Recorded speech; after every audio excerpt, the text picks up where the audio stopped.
ठीक है। तो थिंग ऑफ ब्यूटी जो है वो कभी भी ज़ीरो में पास नहीं होता, यानी कभी भी ख़त्म नहीं होगा उसके प्रति जो हमारा प्यार है। But will keep a bower quiet for us. ठीक है, बोअर का मतलब होता है, बोअर का होता है it's a shady place under the tree. तो कहता है वो तो हमारे लिए क्या तैयार रखता है, एक थिंग ऑफ ब्यूटी तो हमारे लिए एक छाया तैयार रखती है। किस चीज़ की छाया तैयार रखती है? And a slip full of sweet dreams, एक स्लीप जैसे वो हमारी स्वीट ड्रीम से भरी होती है, एक अच्छी हेल्थ की रखता है, एंड ए क्वाइट ब्रेथिंग। ठीक है, तो थिंग ऑफ ब्यूटी तो कहते हैं एक ऐसी चीज़ है जो कभी भी ख़त्म नहीं होती, बल्कि उल्टा जब भी थिंग ऑफ ब्यूटी हमारे पास होती है तो हमारे लिए एक बोर तैयार रखती है। बोर यानी एक शेडी बून कह सकते हैं, एक छायादार वरदान हमारे लिए हमेशा तैयार रखती है, एक छाया हमारे लिए हमेशा तैयार रखती है, एक हमारे लिए अच्छी नींद तैयार रखती है जो कि फुल ऑफ स्वीट ड्रीम्स होती है, एक अच्छी हेल्थ होती है, और एक अच्छी क्वाइट ब्रेथिंग यानी शांति की सांस वाला वातावरण हमारे लिए तैयार करती है। क्यों बोल रहे हैं? ये बोल रहे हैं कि जब थिंग ऑफ ब्यूटी हमारे पास होती है तो हमें इतना सेटिस्फेक्शन होता है, हमें एक इतना अच्छा लेवल अचीव होता है कि हमको जो है बड़ी अच्छी नींद आती है, हमको जो है बड़ा अच्छा हेल्थ महसूस होता है, और हमको जो है शांति की सांस लेने वाला वातावरण जो हमको महसूस होता है। इसलिए कहते हैं therefore on every morrow are we breathing a flowery band to bind us to the earth. तो पोएट यहाँ पे कहते हैं देयरफॉर ऑन एवरी मोरो, मोरो बोलते हैं इट्स अ फॉलोइंग डे यानी अगले पल में। तो कहते हैं इसलिए अपने हर एक आने वाले पल में हम क्या कर रहे हैं, वी आर ब्रीथिंग, ब्रीथिंग माने सराउंडेड, हम अपने आप को जो है सराउंड कर रहे हैं। किसके साथ? A flowery band to bind us to the earth, हम अपने आप को सराउंड कर रहे हैं एक फ्लावरी बैंड, एक फूलों की माला की तरह। किसके साथ? अर्थ के साथ, अपने आप को अर्थ से जोड़ने के लिए। क्यों? क्योंकि अर्थ एक ऐसी चीज़ है, जो भी अर्थली थिंग्स होती हैं वो हमेशा हमें क्या प्रोवाइड कराती है? अर्थली थिंग्स हमेशा हमको जो है थिंग ऑफ ब्यूटी प्रोवाइड कराती हैं। ठीक है, चाहे वो पेड़ हों, चाहे वो पौधे हों, चाहे अर्थ से रिलेटेड कोई भी चीज़ हो, नदी हो, रिवर्स हो, कुछ भी हो, पहाड़ हो, सब तो ये सब क्या देते हैं? ये सब हमको कहीं ना कहीं thing of beauty he provide करा रहे हैं। तो इसलिए कहते हैं कि हम क्या करते हैं, देयरफॉर ऑन एवरी मोरो, अपने ज़िंदगी के हर एक आने वाले पल में आर वी ब्रीथिंग, हम अपने आप को क्या कर रहे हैं, आर हम सराउंड कर रहे हैं किसकी तरह? आ फ्लावरी बैंड, एक फूलों की माला की तरह। किसके साथ? To bind us to the earth, अपने आप को अर्थ के साथ जोड़ने के लिए। क्यों? क्योंकि अर्थ एक ऐसी चीज़ है जो हमेशा हमको क्या देती है? Thing of beauty. कहते हैं स्पाइट ऑफ डिस्पॉन्डेंस, कहते हैं जब हम डिस्पॉन्डेंस होता है हमको, यानी जब हम डिसअपॉइंट होते हैं किसी चीज़ को लेकर, डिप्रेस्ड होते हैं, हमारा कहीं काम नहीं बनता, of the inhuman dearth, of the inhuman dearth, inhuman dearth यानी यहाँ पे इनह्यूमन से बोला जा रहा है इनह्यूमैनिटी को।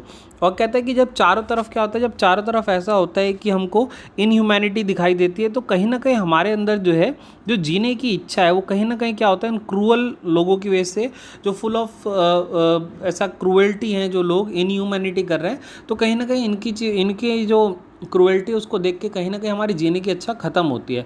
बट ऑफ नॉबल नेचर, पर ये जो नेचर है ना, ये कैसा बहुत ही ज़्यादा नॉबल है। तो ये जो नेचर के द्वारा दी गई चीज़ें हैं, जो नेचर के द्वारा हमको बिना स्वार्थ के दिए गई चीज़ें हैं, बिना स्वार्थ के किया गया हमको प्यार है, ये जो नेचर के द्वारा इतनी सारी थिंग ऑफ ब्यूटी दी गई हैं, ये सारी चीज़ें कहीं ना कहीं फिर हमारे अंदर जीने की इच्छा को जो है जगाती हैं।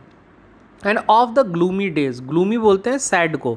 तो कहते हैं जब हमारे दुख भरे दिन चल रहे होते हैं, ऑफ ऑल द अनहेल्दी, जब चारों तरफ ऐसा अनहेल्दी महसूस होता है, and o'er darkened ways, o'er darkened ways यानी अंधकार ने जब हमको चारों तरफ से घेर रखा होता है, so made for our searching, तो हम लोग क्या करते हैं जब हम ऐसे परेशानी में घिरे होते हैं। ठीक है, यहाँ पे मार्क करिएगा, डिसअपॉइंटेंस वर्ड हो गया, इनह्यूमन डर्थ हो गया, ग्लूमी डेज हो गया, अनहेल्दी हो गया, डार्कन वेज हो गया। ये जो 5 वर्ड हैं, ये 5 वर्ड क्या दिखा रहे हैं? ये 5 वर्ड हमको यहाँ पे पेन और सफरिंग दिखा रहे हैं। ठीक है, पेन या फिर सफरिंग हमको दिखा रहे हैं कि जब क्या होता है, जब इंसान पेन या सफरिंग से घिरा होता है तो उसकी कहीं ना कहीं जीने की इच्छा जो है ख़त्म होती है। बट फिर भी वो क्या करता है, जो नॉबल नेचर है ना, ये इतना नॉबल है कि उसको कहीं ना कहीं नेचर से जो है ऐसी उसको पावर मिलती है, या ऐसा उसको जो है शिक्षा मिलती है कि उसको जो है जीने की इच्छा जो है उसके अंदर बढ़ती है, जब वो देखता है कि नेचर जो है बिना किसी स्वार्थ भावना के जो है इतनी मदद कर रहा है। पर कहते हैं जब हम इस परेशानी में घिरे होते हैं, जब हम परेशानियों में घिरे होते हैं तो क्या करते हैं? आप बताइए, जब आप प्रॉब्लम में होते हैं तो क्या करते हैं? हम क्या सर्च करते हैं? हम सर्च करते हैं उसका सॉल्यूशन। तो कहता है ऐसे ही जब हम ना इन परेशानियों में घिरे होते हैं और हम क्या ढूंढ रहे होते हैं, उसका सॉल्यूशन ढूंढ रहे होते हैं। तो ज़िंदगी जब इस कश्मकश में लगी होती है, प्रॉब्लम में घिरी है, उसका सॉल्यूशन ढूंढ रही है, तो कहता है yes in spite of all, यानी जब इस ज़िंदगी के इस पहलू में हम लोग घूम रहे होते हैं, कहता है सम शेप ऑफ ब्यूटी, उस वक्त अगर हमको कोई थिंग ऑफ ब्यूटी मिल जाता है तो वो थिंग ऑफ ब्यूटी क्या करता है? मूव्स अवे द पैल, पैल माने टाइम, ये जो हमारा टाइम चल रहा था, कौन सा टाइम चल रहा था हमारा? कि प्रॉब्लम में हम लोग घिरे हुए हैं और प्रॉब्लम में घिरे होने की वजह से हम लोग क्या कर रहे हैं, उसके लिए कोई ना कोई सॉल्यूशन ढूंढ रहे हैं। तो ज़िंदगी कहीं ना कहीं परेशान चल रही थी कि यार सॉल्यूशन नहीं मिल रहा, या कैसे हम लोग जो है सर्वाइव करेंगे। तो ये चीज़ कहीं ना कहीं जब दिमाग में घूम रही होती है, तो कहता है उस टाइम पर अगर आपको कोई थिंग ऑफ ब्यूटी मिलता है ना, तो जितने टाइम के लिए थिंग ऑफ ब्यूटी आपके पास रहता है, वो आपके इस बुरे टाइम को, जो कि कैसा है, डार्क स्पिरिट से घिरा हुआ आपका जो बुरा टाइम है, इस डार्क स्पिरिट से घिरे बुरे टाइम को वो थिंग ऑफ ब्यूटी दूर कर देती है। इतनी पावर थिंग ऑफ ब्यूटी में होती है। ये जो है हमको बताते हैं पोएट यहाँ पे, ठीक है। अब मैं एग्जांपल देके बताता हूँ इसी वाली चीज़ को। जैसे मान लो आपको कोई परेशानी है, आप किसी प्रॉब्लम में घिरे हुए हैं, ठीक है, और आप उसका सॉल्यूशन ढूंढ रहे हैं कि क्या सॉल्यूशन होना चाहिए यार, कैसे हम लोग इस प्रॉब्लम से बाहर निकलेंगे, कैसे होगा। तो आप जो है अभी सॉल्यूशन आपको मिल नहीं है, आपके दिमाग में कहीं ना कहीं परेशानी चल रही है। आप अपने घर जाते हैं और आपको घर जाके जो है, आपके घर पे जो है आज आपके कोई रिलेटिव का एक छोटा बेबी आया हुआ है जो आपको बड़ा पसंद है, और आप देखते हैं, आप देखते ही उसको जो है बड़े खुश हो जाते हैं। वो एक 2-3 साल का बच्चा, और वो आपके साथ जो है खूब अच्छा हंसी मजाक करता है, खूब खेलता है, और आपको ना उसकी स्माइल बड़ा पसंद है और आप बड़े खुश हो जाते हैं उसे देखकर। तो क्या होता है कि जितनी देर तक वो रिलेटिव का बच्चा आपके पास रहता है, वो आप जितनी देर तक आपके पास रहता है, आप उतनी देर के लिए आपकी क्या प्रॉब्लम थी, क्या सॉल्यूशन ढूंढना था, ये कश्मकश आपकी जो है आपके दिमाग से निकल जाती है। तो वो जो बच्चा था वो क्या था, वो आपके लिए थिंग ऑफ ब्यूटी था। क्यों? क्योंकि उसमें ये पावर थी कि उसने आपके अंदर जो ये कश्मकश चल रही थी किस चीज़ की, प्रॉब्लम से निकलने की, जब तक वो आपके पास है तब तक उसने उसको दूर कर दिया। तो यही कहते हैं, जब तक थिंग ऑफ ब्यूटी हमारे पास होती है तो हमें जो डार्क स्पिरिट से दूर रखती है।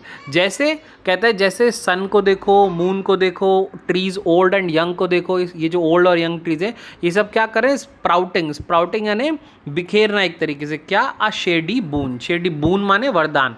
क्या कर रहे हैं, छायादार वरदान जो है ये बिखेर रहे हैं, किसके लिए? फॉर अ सिंपल शीप, ठीक है। सिंपल शीप नॉर्मल शीप को बोला जा रहा है, बट मैं इसको जो है ह्यूमन बींग से रिलेट करूंगा अभी। देखिए वो क्या कहते हैं, बून माने ब्लेसिंग है यहाँ पे, ठीक है। तो जैसे अब क्या होता है, वो शीप है, अब शीप जो है वो ऐसा चरते चरते मान लो धूप में थक गया, तो वो कहाँ आके बैठता है, वो पेड़ के नीचे आके बैठता है। पेड़ उसको छाया देता है। क्या पेड़ छाया देने से कभी मना करता है कि नहीं भाई कल तो दी थी आज नहीं दूंगा? या उसको ठंड लग रही है तो वो धूप में जाके बैठता है, तो क्या सूरज धूप देने से मना करता है? नहीं, ऐसा नहीं होता। तो यही तो पोएट ऊपर हमको जो बताना चाहता था ना, जो अर्थली थिंग्स थी, जो नॉबल नेचर वाली बात थी यहाँ पर ऊपर, ये जो नॉबल नेचर वाली बात थी ऊपर यहाँ पे, या फिर जो अर्थ वाली बात थी ना यहाँ पर, कि हम हर पहलू पर अर्थ के साथ बनना चाहते हैं। क्यों? क्योंकि जो अर्थ की चीज़ें हैं, sun, moon, young and old and young trees, ये सब क्या करती हैं, ये सब हमारे लिए एक छायादार वरदान तैयार रखते हैं। हमेशा बिना सेल्फिशनेस के, बिना कुछ लिए, हमेशा हमको एक छायादार वरदान देते हैं। जैसे किसको दे रहे हैं? वो एक सिंपल शीप को दे रहे हैं, ठीक है। आप यहाँ पे सिंपल शीप ह्यूमन बीइंग को भी समझ सकते हैं। चलिए आगे देखिए, कहता है ऐसे ही इन डैफोडिल्स के फूलों को देखो। ये जो डैफोडिल्स के फूल हैं, कहता है इनको देखो, with the green world they live in, ठीक है। ग्रीन वर्ल्ड किसको बोला जा रहा है यहाँ पे? ग्रीन वर्ल्ड जंगल को बोला जा रहा है, ठीक है। अब जंगल कैसा होता है? जंगल कैसा होता है?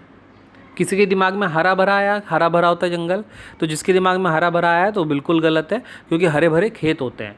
जंगल होता है काला, घना, भयानक। जब भी आप पोइट्री पढ़ेंगे ना जंगल के बारे में, तो आप हमेशा ये पढ़ेंगे कि जंगल कैसा था, जंगल बहुत काला, घना, भयानक था।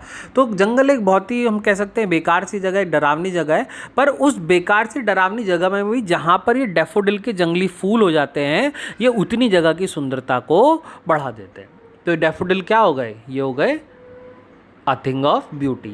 ऐसे ही कहता है, एंड क्लियर रिल्स, कहता है ऐसे इन रिल्स को देखो। रिल्स होती हैं जो छोटी छोटी नदियाँ होती हैं जो पार्ट्स में डिवाइड हो जाती हैं। कहते हैं that for themselves a cooling covert may gainst the hot season. ये गेंस्ट है, मतलब है ये अगेंस्ट, पर राइमिंग में इसको गेंस्ट लिखा गया पोएट ने। तो gainst the hot season the mid forest brake. Mid forest brake यानी जंगल के बीचों बीच। कहता है कि आप ऐसे इन रिल्स को देखो जो जंगल के बीचों बीच बह रही हैं, और ये क्या करती है, जब हॉट सीजन होता है, जब गर्मी का सीजन होता है, तो ये अपने आसपास के वातावरण को ठंडा करती चलती है, कूलिंग कवर्ट ये बनाती हुई चलती हैं। तो क्या होता है, जितने भी जंगली जानवर वगैरह होते हैं वो इन रिल्स के पास आसपास आके बैठ जाते हैं। तो उनके लिए रिल्स क्या हो गई? Thing of beauty. क्यों? क्योंकि क्या करिए, अगेंस्ट द हॉट सीजन जो है वहाँ के जो एटमॉस्फेयर है उसको वो ठंडा करती चलती हैं। ऐसे ही कहता है थर्ड चीज़ क्या है? थर्ड है, कहता है rich with a sprinkling fair musk rose bloom. कहता है ऐसे मस्क रोज ब्लूम के फ्लावर को देखो जो बहुत ही ज़्यादा क्या है, जो स्प्रिंकलिंग करता है, और हमारे मतलब एक बहुत ही साइट सीइंग फ्लावर होता है। मतलब हमको जो है देख के उसको बड़ा अच्छा लगता है, कोई भी देखेगा उसको तो बड़ा अच्छा सा लगता है उसको। तो वो भी क्या है, वो मस्क रोज ब्लूम फ्लावर भी एक थिंग ऑफ ब्यूटी है। अब नेक्स्ट देखिएगा, ये बहुत इंपॉर्टेंट है, इसमें गलती करते हैं बच्चे। ये जो 2 लाइन है ना, ग्रैंडर ऑफ द डूम्स और माइटी डेड वाली, ये एक साथ हैं ये। सो कहता है and such too is the grandeur of the dooms which we have imagine for the mighty dead. कहता है ऐसे इन ग्रैंडर ऑफ द डूम्स को देखो जो हमने किसके लिए इमेजिन करें, अपने माइटी डेड के लिए इमेजिन करें। ग्रैंडर ऑफ द डूम्स क्या होते हैं? ग्रैंडर ऑफ द डूम्स होते हैं शहीद स्मारक, जो हम अपने शहीदों की याद में स्मारक बनाते हैं, उनके स्मृति चिन्ह बनाते हैं, उनके स्टैचू बनवा देते हैं, लाइक इंडिया गेट है, और कोई सोल्जर्स के लिए हमने कुछ और बनाया। तो ये जो शहीदों के द्वारा, शहीदों के लिए जो हम अपने स्मारक बनाते हैं, grandeur of the dooms which we have imagine for our mighty dead. Mighty dead वो लोग होते हैं जो शहादत की मौत मरते हैं, और ग्रैंडर ऑफ द डूम्स की जो उनके लिए डूम्स बनाए हुए हैं, उनके सम्मान में, ग्रैंडर उनके सम्मान में जो हमने डूम्स बनाए हुए हैं, तो हमें क्या करते हैं वो, हमें क्या करते हैं, हमको हमारे शहीदों की याद दिलाते हैं कि उन्होंने हमारी कंट्री के लिए कितना कुछ करा है। ठीक है, तो ये जो ग्रैंडर ऑफ द डूम्स है, ये क्या हो गया? ये हो गया हमारा थिंग ऑफ ब्यूटी। ठीक है, mighty dead thing of beauty नहीं होगा, grandeur of the dooms thing of beauty होगा।